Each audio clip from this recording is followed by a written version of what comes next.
Our lesson for today is algebraic expression. So after this session, you will be able to differentiate between the constant term and variables in a given algebraic expression. Also, you'll be able to identify the base, coefficient, terms, and exponent in a given polynomials.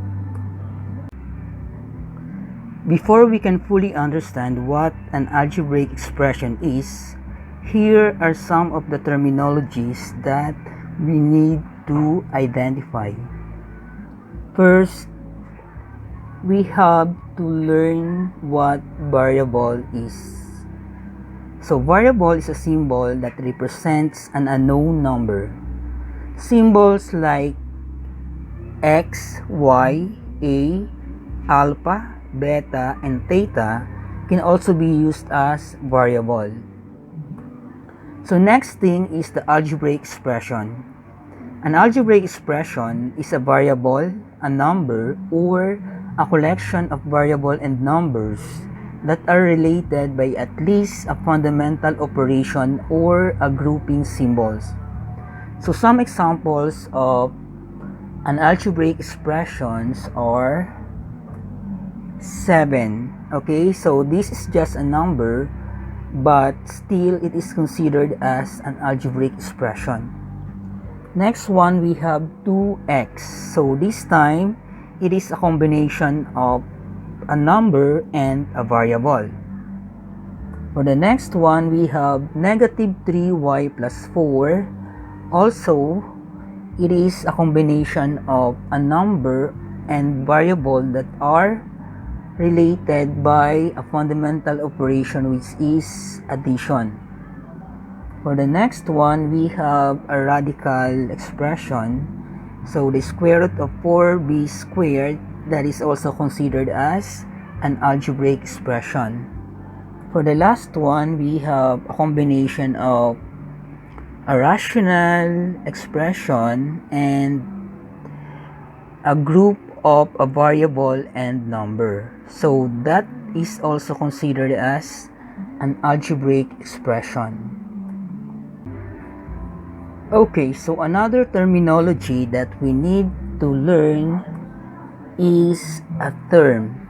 Okay, so a term is any algebraic expression separated from another algebraic expression by a plus or a minus sign. So we can say that our terms are being separated by either a plus or a minus sign. Okay, so some examples of terms are the following. Okay, so we have 2x. So this is an expression that has only one term. Why? Because we can see any separator in this expression.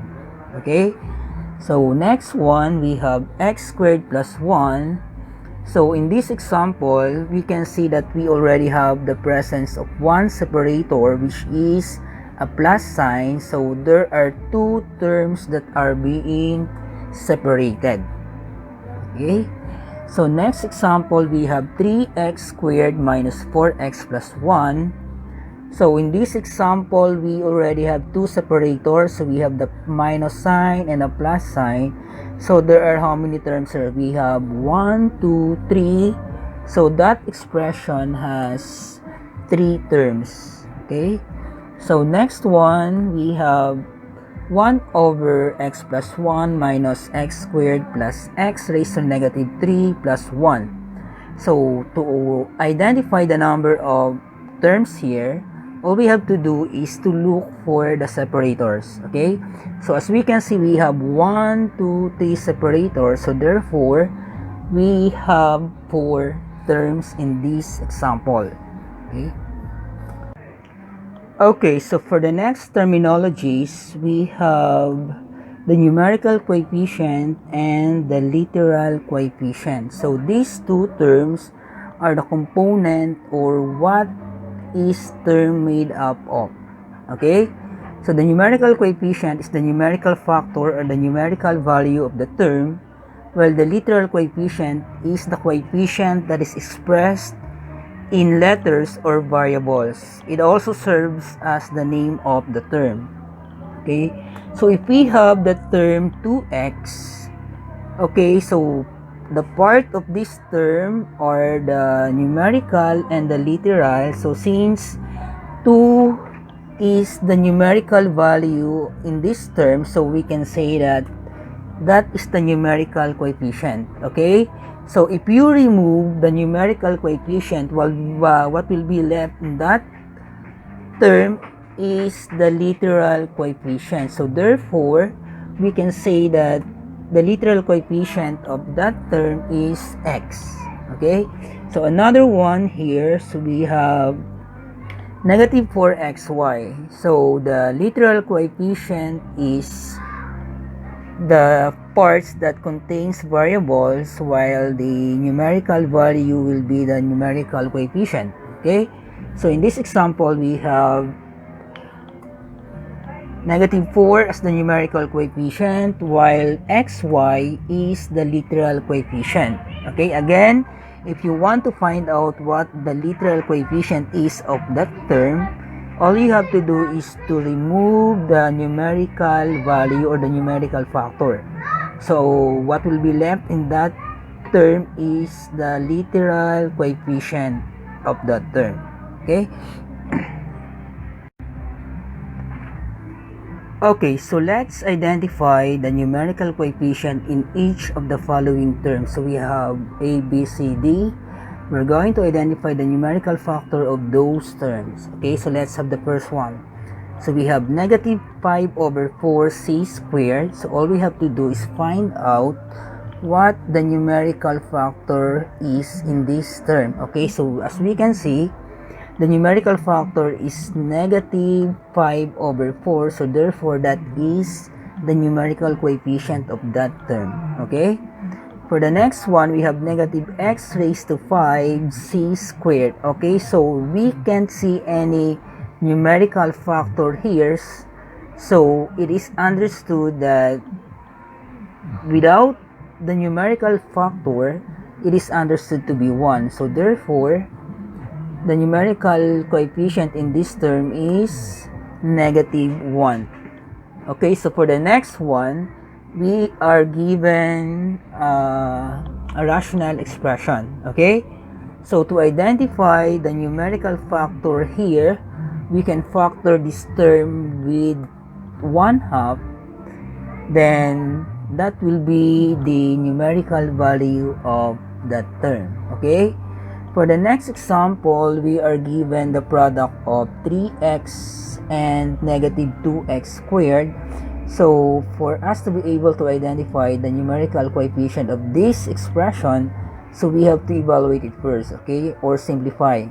So we have 3 times negative 2, that will be negative 6, then x times x squared is x cubed. So therefore, the numerical factor now here is negative 6. So that will be our numerical coefficient.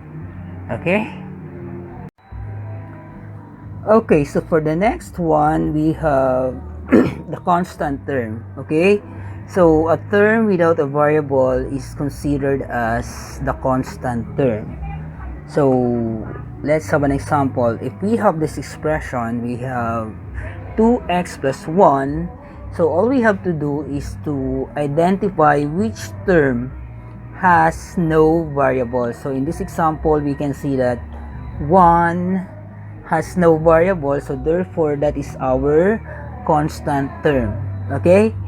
For the next one, we have x squared minus 3. Again, we just have to identify which term has no variable. And as we can see, we have this term or the negative 3 as the term that has no variable, so that will be our constant term. So for this example, we have 5, okay, as our constant term, and for the last one, we have negative 2 as the constant term. Okay, so basically, for us to be able to identify which is the constant term in the expression, all we have to do is to find out which of the following terms in the expressions has no variables, and that will be our constant term.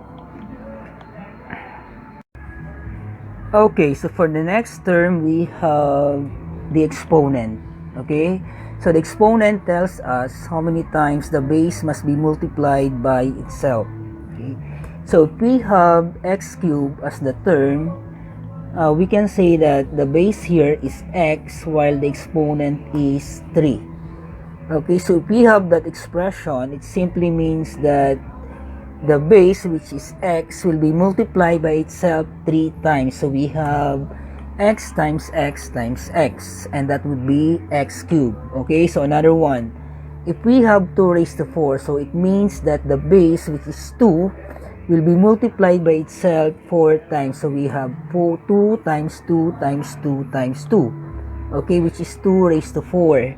Okay, and also if we have this expression, we have the cube of negative 2. So the base enclosed in parentheses, because the negative will also be evaluated through the exponents. Okay, so the base here is negative 2, so therefore we're going to multiply that by itself 3 times. So that would be negative 2 times negative 2 times negative 2.